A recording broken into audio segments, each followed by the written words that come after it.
Hello, I'm Amelia Morris, Chief Communications Officer for the City of Des Moines. Welcome to City Talk. The holidays bring a lot of joy, but the Des Moines Fire Department tells us that our celebrations can also bring an increased incident of fire and other dangers. Today's show is all about safety for the holiday season, and we're on location at the Des Moines Fire Department, Station Number 1, downtown at 900 Mulberry. We're going to learn about the different types of fire extinguishers and when to use them. We have some safety tips on cooking fires, plus we're going to take a tour of the many services provided to this community by the Des Moines Fire Department. We have some real news that you can use, so stay tuned. City Talk will be right back after these messages.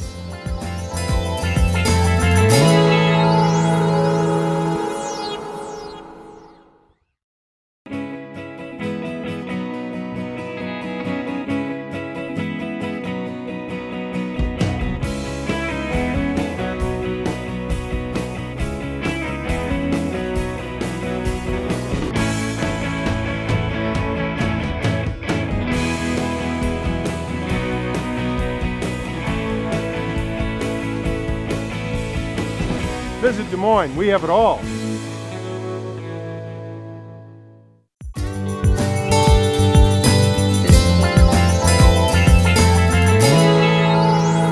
Welcome back. The City Talk crew and I are at Des Moines Fire Station Number 1. This month's show is all about fire safety for the holidays. Our guest is Brian O'Keefe, who is a fire inspector and the public information officer for the fire department. Brian, thank you for joining us, and thank you for letting us come into your station. We're glad to have you here this morning. First, I'd like to know a little bit about the leadership for the fire department. Can you tell us who the leadership team is and what their positions are? Absolutely. We have John DeKipp, who's the fire chief. We have Greg Chia, who is the operations assistant fire chief. Rick Zimmerman is the administrative assistant fire chief. Tom Patava, district fire chief in the fire marshal's office. Matt Porter, who's in charge of emergency medical services and training. Joe Giudice, district chief of special operations. And the shift commanders include Dale Bunting, Dan Burke, John Scott Douglas, Michelle Bischoff, who's superintendent of technical services, Dave Harmon, superintendent of maintenance, and Kate Eoff, who is the executive administrative assistant. Wow. All right. Thank you very much. Let's talk a little bit about holiday safety. During the holidays, what type of fires or incidents do you see the most here at the Des Moines Fire Department? The most common fires occur in the homes during the holiday season, which we consider between November and January. Okay. And are those cooking fires? Are they fireplace, Christmas tree? The fires occur in the kitchen, and they're associated with cooking, of course. Mm-hmm. There's some basic safety tips we want you to remember. Okay. What are those? When cooking, do not leave the kitchen unattended. Have a mitten available, so if something gets hot, we don't want you to burn your hand. If there is a fire that develops, we want you to have a pan or lid available to smother it out. And to be able to also, with a mitten on your hand, you can also reach down and turn the knob without being concerned about burning your skin. And then have a fire extinguisher available. Okay. There are always warnings out during the holiday season about fireplace safety. Can you tell us a little bit about that? Sure. We ask that you have it inspected annually. We want to make sure that you have a screen or glass to cover it in case spark or embers extend. We don't want you to have any flammable materials around the fireplace. We want to make sure that the flue is opening properly so it doesn't become closed. And especially that first fire that you set in the fireplace, you want to make sure that you have a small fire to make sure that it's functioning properly, and the smoke is going out through the roof. When you do see fires in a fireplace or fires caused by a fireplace, what's the most common cause for that? Is it the flue? Is it too big of a fire? It's usually due to an obstruction up in the chimney. As they get older, they shift, the building moves. Sometimes the metal has rusted through, so some of the heat escapes around the chimney where there's wood, and it actually catches up in the attic space maybe. A lot of people now have artificial Christmas trees, but there are still people who use and love, the live tree. Are there safety issues or fire issues regarding live trees? Absolutely. They can be handled and done properly. or live trees can be taken in the home and used safely. But we don't want you to have them cut too early. We don't want you to leave them in the home too long. But when you do go to select a tree, to ensure it's fresh, if you bounce the tree and notice that there's not all the leaves coming off, that you check that there is still some sap available. We'll ask you that you do a fresh cut for the tree. And then once you bring it into the home or the apartment, we want to make sure that it's not direct sunlight all day so it'll dry out too rapidly, that you maintain the water in it continuously, and don't have it near like even a vent or especially a fireplace where a fire could actually, a spark ember could expose the tree. Okay, that's good advice. Now, does that mean if I have an artificial tree, there's no chance that I'm going to have a fire? Absolutely not. Metallic or synthetic Christmas trees are very popular. We want to make sure that they're labeled and say that they're flame retardant or flame resistant, because they're made out of plastic materials, and if they're around candles or fireplaces, they can catch fire also. You know, in all of this, one of the key tips is to have a fire extinguisher in your home. Absolutely. But there are all different types. So can you help us, give us a little tip or education about fire extinguishers? There are 5 types of extinguishers, and there's A, B, C, D, and K. Now what we encourage a family or homeowner to have is an ABC combination extinguisher. The A, if you think of ashes, that's paper products, plastics, cottons. B, which you think of liquids or barrel, we're talking about your oils and your greases and your flammable liquids. And then C would be your charged things, electrical equipment and appliances. And having an ABC combination extinguisher allows you to use it for all those applications, and you don't have to worry about a shock hazard. To be honest, I have a fire extinguisher. Brian, I don't know how to use it. Right. So, I mean, people go out and they know that's something they should have and they buy it. Then what? I mean, how do you figure out how to use this thing? Well, we'd ask that you look at the label, make sure that it's appropriate for your house, it's the right size. You don't need a gigantic fire extinguisher, because ultimately we want you to catch a fire in its early phase and extinguish it. But there's a very simple process that we like you to think about. We use an acronym PASS. So it's pull, aim, squeeze, and sweep. So if it has a pin to keep the firing mechanism safe, you pull the pin. If there's a fire, then we want you to aim it near the base of the fire, where the oil or liquid or wood or paper might be. And then we want you to squeeze it, which will discharge the propellant and the extinguishing agent. And then we want you to sweep around to make sure you cover it so it extinguishes all the fire that's there. Okay, those are good tips. But now you also promised me that you'd show me how to use it. Can I still get a demonstration? Absolutely. All right, we're going to go outside. Stay with us.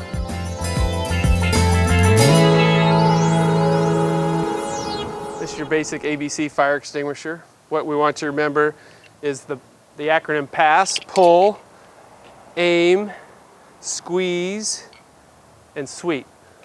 All the information that's needed is explained to you right on the side of the extinguisher. It has the pull, aim, squeeze, sweep. It tells you it's an ABC, so it's universal. So it's good for paper, wood, liquids, and also any electrical appliance that you might have a fire with.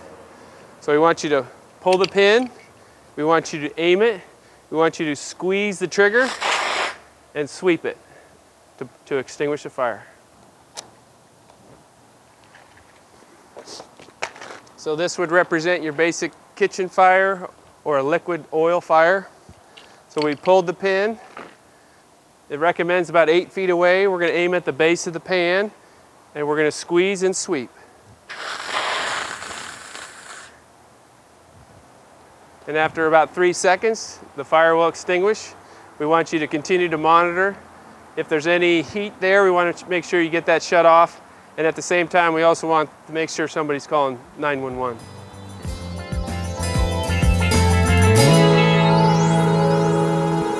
Welcome back. We're continuing our show at Des Moines Fire Station number 1. Well, if you ever need a city ambulance to take you to the hospital, you'll be happy to know that the Des Moines Fire Department has one of the fastest response times in the nation. And in addition to that rapid response, you'll be in good hands.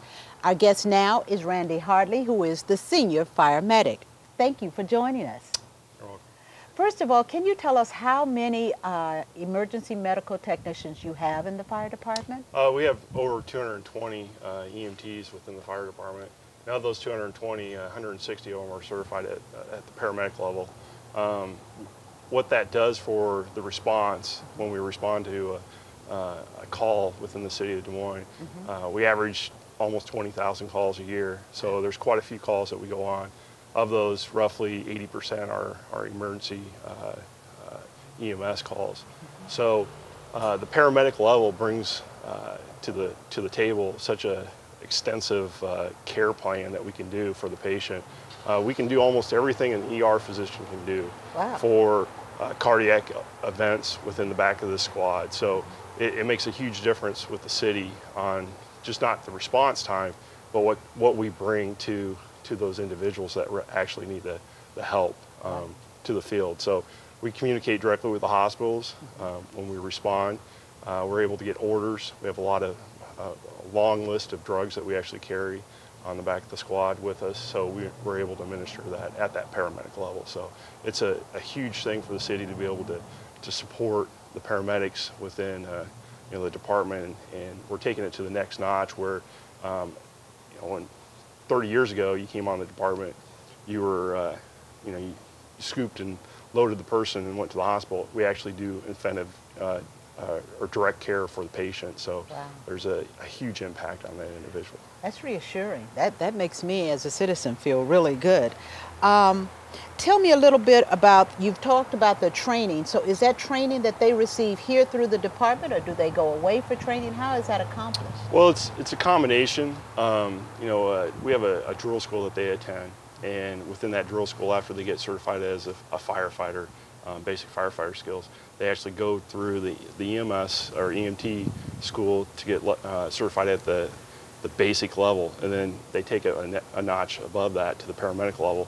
The paramedic training can take up to a year and a half, so it's pretty extensive. A lot of scenario-based training that we go through. There's a lot of hands-on. We work hand in hand with the hospital. They have over 400 hours they have to do clinical time within the hospital, so it's a huge piece about our training. So it's not someone that just takes a week-long course and they're certified. And there you go. Yeah. That's they have to entrust, the doctors. We work under a doctor's license, so he entrusts us to give that care. So there's a huge or a pretty extensive vetting process to bring that person up to speed. So. And we're sitting just on the outside of the ambulance. We'll have some shots of that for you a little bit later on. But tell me, what does a rig like this cost with all of the equipment that you have inside? Well, basically the rig itself, a shell, is about $180,000. The equipment within inside of it's about $300,000 or $30,000, excuse me. So you're roughly $210,000 worth of equipment on this one ambulance. And we have 7 ambulances within the city of Des Moines.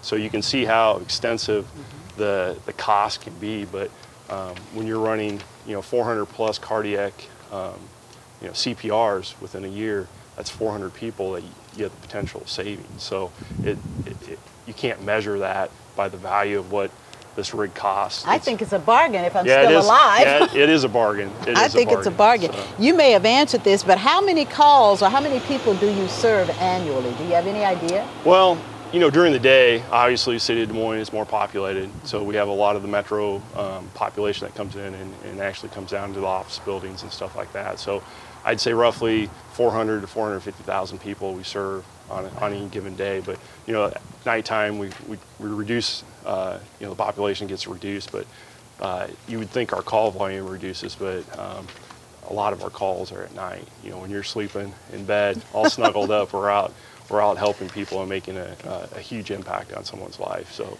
You talked a little bit about the relationship that you all have with doctors. Does the Des Moines Fire Department have a medical director? Yes, we do. And the medical director is from Mercy Hospital, Chad Torsten. He's a great guy. He works hand in hand with us to make sure our training and our continuing ed is kept up. So that's a huge nugget, or that's the core of our program, and he's done an outstanding job for us. He's enhanced our skills. He's given us other skills that we can actually practice out in the field. needle decompression. The 12 leads, we can actually view someone's heart and see if they're actually having a cardiac event of some sort. So we can make those impacts and give them the drugs or the care that's needed to try and mitigate the damage that's done. So it's a huge piece, that medical director for any department. Well, Brian and I have been talking a lot about holiday safety and holiday fire precautions. What does the EMC or the Emergency Medical Service, what do you all see the most during the holiday season?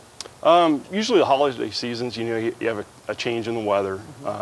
So you'll see a lot of slips and falls, and a lot of those are dedicated to our elderly population, which is our greatest asset in my mind for the city. You know, there's things that you can do to change the course of events that could happen to the elderly. Okay. And you know, pre-planning, who's going to remove the snow. We see a lot of overexertion. That's huge too. Cardiac events, when someone's shoveling the snow.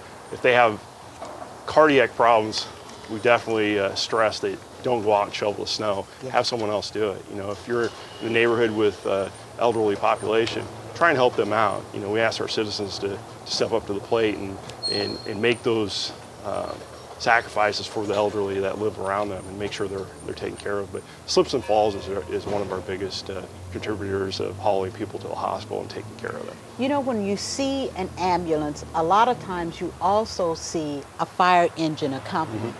Why is that? I've always wanted to know, why is that? Well, you know, there's two personnel that are assigned to each ambulance, and when you're responding to an actual incident, you don't know what you're going into. So you need additional personnel that are on site to be able to change the course of events. When you have someone that's on the 3rd floor, if we have to put them on a backboard or carry them down the flights of stairs, you know, sometimes we have patients that are over 300 pounds. You know, two people doing that, it can really lead to a lot of injuries. So we have the engine crews or the ladder companies that actually go out and assist us and actually give care. Also, there's only 7 squads in the city, which is a lot for the city, but you know, we have a lot of calls, so we're out doing something else, or we might be tied up. That engine can get in there and impact that incident. We have some of the engines are paramedic level certification, so they're able to give the same amount of care that we give on the squad, but they're not able to transport. So it's kind of a tiered response. So there's multiple things that the extra personnel really impact. You know, it's fortunate that we have the staffing level that we have right now, because we can actually make a difference in people's lives with the current staffing level that we have. All right, well, as we wrap up, I'm sure you're interested like me. Can you take us inside and show us what's inside the ambulance? Yeah. All right, sure. let's take a look. We're in the back of the squad. This is Medic 8. We actually cover the south side of Des Moines, from Park Avenue south pretty much. It's an advanced cardiac life support system that we carry on here, ALS. We're an ALS squad, which means that we can do almost anything that a physician can do in the ER that gives advanced cardiac life support to an individual having cardiac arrest or an MI, which is a heart attack of some sort. We also give other assistance, which requires us to have this cardiac monitor here. We can actually defibrillate someone back to life, and I've done that a number of times as all the other medics on the department, which makes a huge impact on someone. We also have the OB kit, which is behind you over there. I've been fortunate to deliver 9 babies in my career. You know, we actually can do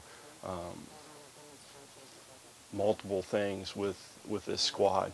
We have drugs that we carry that we can give to individuals. We actually have O2, oxygen that we carry on the back of the cot. We also have a main line within the squad. So we can sustain giving someone advanced care for quite a while with all the different components we have in the squad. We also have vacuum splints where we use for broken bones. Unfortunately during the winter months we see a lot of those with the slips and falls. So those are something that we keep very handy, and available to us. With Des Moines' new smart card parking meters, there is no need to carry around a pocket full of change. There are over 1,000 parking meters that now accept the new smart cards. Use your smart card at downtown meters. Insert the card and buy time on the meter. Come back, insert the card again, and the remaining value is refunded back to your card. You can purchase smart cards at any one of the 3 vending machines, which are located at City Hall, the 3rd and Court parking garage, and the 9th and Locust parking garage. Get yours today and leave your change at home. The sights, the sounds, the skates, the greats, the spills, the thrills, the families, the memories. Renton Skating Plaza, fun on the ice, magic in the air.